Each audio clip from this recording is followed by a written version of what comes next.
Just a quick one, guys, before we get into today's video. We have released our brand new summer drop that includes some new and exciting designs, including our Arne Slot t-shirt, European Royalty t-shirt, Trophy Wall tee and others. We've also introduced jumpers to our store. Do browse the new collection by going down into the link in the description or head into copyclothing.com. Anyway, let's get into today's video.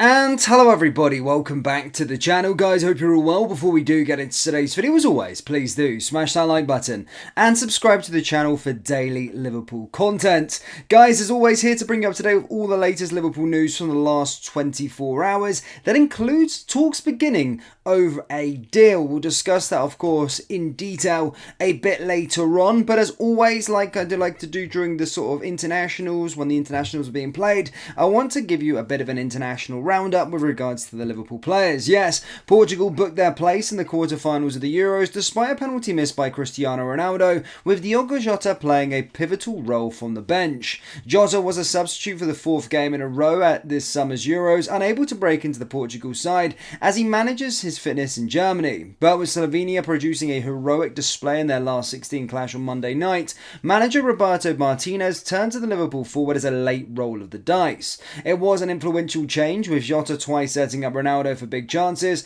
with an egocentric striker contriving to waste. After spending the game skewing free kick after free kick high, wide and straight to the goalkeeper, the number 7 was sent through by Jota only to fire it into the sprawling of Jan Oblak.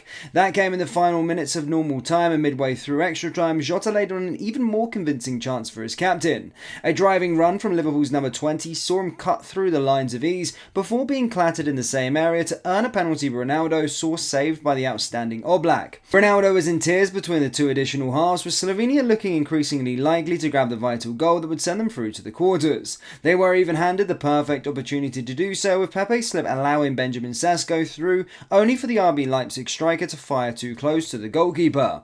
That goalkeeper, Diego Costa, then proved to be the hero as the tie went to penalty shootout, saving all three of Slovenia's spot kicks before Bernardo Silva converted a winning third for Portugal. Victory sets up the quarter-final between Portugal and France on Friday evening, with the latter overcoming Belgium 1-0 earlier on Monday. Canate again went unused throughout the clash, not even given a chance to impress that Jota at least enjoyed under Martinez so far. There is a convincing case for Jota to even start the quarter-final, but the Portugal boss may face some conundrum many managers have faced in recent years: how to drop Ronaldo and get away with it. On merit, Ronaldo should not be starting for Portugal, but managers for both club and country have consistently struggled to admit him based on reputation. Jota is no like-for-like replacement, but in his 55 minutes against Slovenia, he showed he can offer a more decisive threat that is more cohesive with the rest of the team. Again, I'm a huge Ronaldo fan, despite, of course, him playing for Man U. I'm more of a Messi man, but I do like Ronaldo. But yeah, watching that game yesterday, Diego Jota was far better and made far more of an impact. And as stated, with regards to the actual cohesion of the team, he does actually fit the mold a lot better. And that's something that he should be trying to try and go on and do. Now, moving from the Euros and the Liverpool involvement there, basically we could see with the Copa America, Darwin Núñez has extended his record goal-scoring streak to 8 games with Uruguay, but his country made it 3 wins from 3 so far in the Copa America. After netting in Thursday's 5-0 thrashing of Bolivia, Núñez equaled legendary striker Hector Scalone with the longest scoring streak in Uruguay history. Finding the back of the net in 7 consecutive games, the 25-year-old showed his sheer quality under new manager Marcelo Bielsa, leaving Liverpool fans hoping he can bring that back to Merseyside. One more would have hoped that Núñez clear of Scalon, but he failed to fire on the choir tonight against Copa America host USA. Núñez started and played 89 minutes in Kansas City, with his only real sight on goal coming 7 minutes from half-time, blasting wide with his left foot. Per FotMob, that was considered a big chance missed from the number 19, though the eye test suggested it would be more difficult to convert, confirmed it by XG of just 0.10. Before being replaced by Luis Suarez later on, Núñez had touched the ball just 22 times, completing 6 of his 11 attempted passes and winning only 3 of his 12 duels. Uruguay's winner came from Napoli left-back Matthias Oliveira, following up with the rebound after Matt Turner saved Ronald Araujo's initial header from the corner. It was enough to seal victory and ensure Uruguay's place in the quarterfinals of the Copa America, where they will face either Brazil or Colombia, setting up a Liverpool head-to-head. Liverpool's new goalkeeper then crashes out. The result knocked out the USA from the tournament with just 3 points from as many games in Group C, with Panama putting distance between themselves in second after thumping Bolivia 3-1. Departing with the USA squad then is the incoming Liverpool coach, Fabio Notte, who has taken up the position as head of first-team goalkeeper coach on Arne Slot's new staff.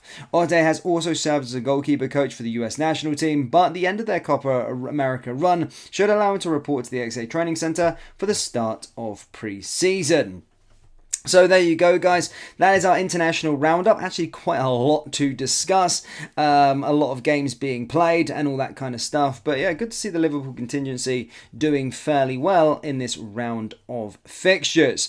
Now, moving on to transfer news, guys. As stated over the last sort of 48 hours, we were having that sort of conundrum with regards to the whole situation, with regards to Anthony Gordon. However, nothing more on that now.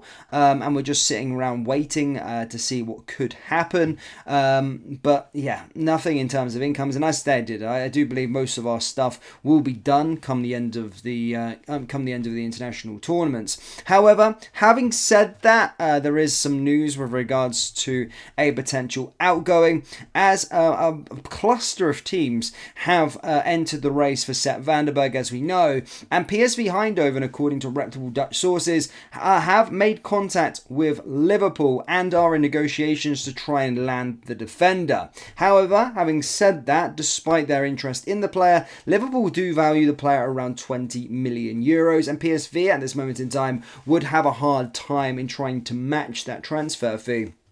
However, talks are reported to be ongoing, and of course, as we know from our camp, Liverpool would allow Sepp van der Berg to go. The player's already stated that he wants to go, but it is going to cause a bit of a bidding war, as Mainz at this moment in time, I don't think they could match the 20 million euros, but PSV are the latest club to enter the race and start talks with regards to landing the defender. So we could have a little bit of a bidding war, but as stated, none of these two teams I don't think are going to meet that 20 million valuation.